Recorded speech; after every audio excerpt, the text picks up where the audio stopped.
What's up, everyone? Greg Helbeck here. Welcome to this week's REI lesson. It's going to be all about rehabbing properties. So if you are interested in rehabbing properties or you're a wholesaler and you want to know what the deal is with rehabbing, watch the video.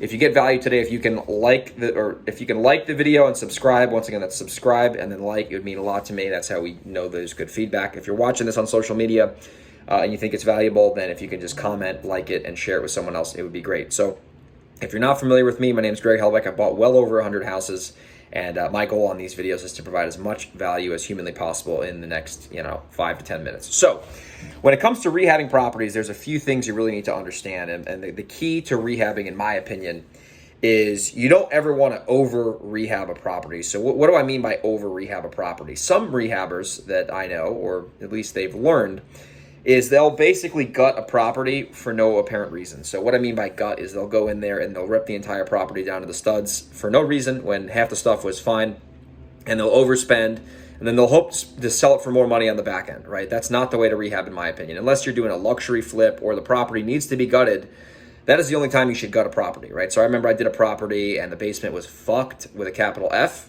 and we had to gut the basement because it was just totally beat up, and we needed to do that in order to get the house to sell for a certain number. However, upstairs, it was not a gut job. We just took the wall out and put some appliances in there, did the kitchen, did some lighting, and got the fuck out of there. So don't over rehab the property. So what should you be doing if you're rehabbing properties? And I'll just give you an example on a rehab I just closed out earlier this week. You want to do the minimum amount of work to get the maximum amount of money. I'll repeat that again. The minimum amount of work to get the maximum amount of money. So you want to spend money in areas that really bring an ROI. And what I mean by ROI is a return on the money you're going to have to spend on that rehab. So for example, if you spend $5,000 on a bathroom, but that bathroom is going to bring you another $15,000 in value, then definitely that's a good investment because you're going to get a 3-to-1 return on the money you spent, right? If you're spending $10,000 on a kitchen and that kitchen is going to then bring you another $30,000 in value, clearly, same thing, it's 3-to-1. It's going to be worth it, right? But don't put stuff in properties that's not required. Like, for example, you don't need to put, half the time you don't need to open up the walls. Sometimes that doesn't really add any value, and it's going to cost an additional expense. If the plumbing is in good standard working condition, no need to re-plumb a house. That's not really going to bring much value. If the property has good electrical systems, there's no need to rewire a house, only if you need to, right? So at the end of the day, when you're doing rehabs, you want to be very clear on what work is critical to selling a property. So I just kind of alluded to that earlier.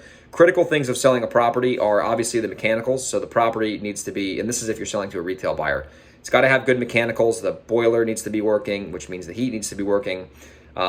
If you're in Florida or California or Arizona, you want to make sure the air conditioning systems are working because in the summers it's really hot.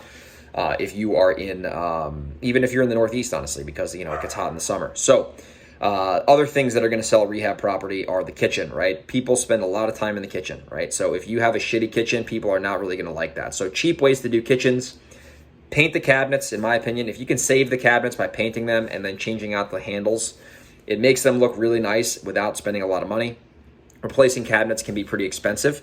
Another thing that is generally a good idea is to do the countertops, right? If you have Formica cheap rental grade countertops, you want to replace those, in my opinion, if you're rehabbing. Because if you put granite or quartz in, it's going to cost some money, but it's certainly going to make that kitchen pop a lot more, have a lot more appeal. I like to do gooseneck sinks, which are those tall, long sinks, because it looks kind of fancy. I like to take out, those are sink heads, sorry. Then when it comes to the sinks, you want to put deep sinks in there. Yet generally you want to have two kind of bays in the sink. One with a garbage disposal, and then one with a drain, because it's just a modern thing. A lot of buyers like that. Generally, when you spend that money, you're going to get it back. And then obviously the appliances, if you have nasty, crusty, dirty, greasy appliances in there, not going to make sense to clean them unless they're really good appliances and they just need a cleaning. Usually the properties I buy, those appliances are really old, so you want to swap out the oven, swap out the stove. Well, swap out the oven and stove, swap out the fridge, swap out the vent fan above the stove. If there's a microwave up top, pop a new microwave in there. If that's there, if it's not there, then don't worry about it. You want to do the things that really bring the biggest ROI. And then in bathrooms, you want to do vanities. You want to do the bathtub area, whether that's a shower base or a tub base. You want to, fix the stuff that is going to be, important for that homeowner, right? So I like to change vanities out. That's pretty cheap. Changing out a toilet, it's a couple $100. Putting in a shower base is going to cost you probably $1,000 in material and then another $1,000 in labor.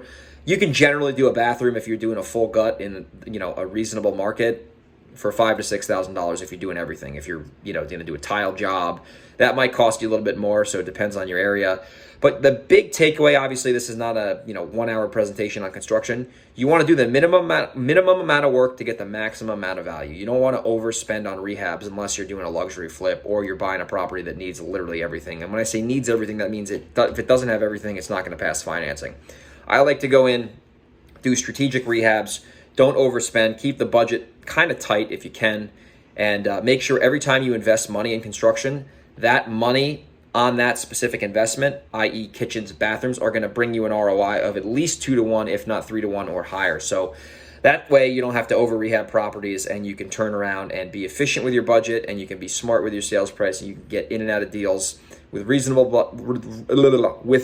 budgets to make very good profits. So hopefully this was a helpful video. If you did like it and you thought it was valuable, if you could subscribe to my channel, like the video, it would mean a lot to me.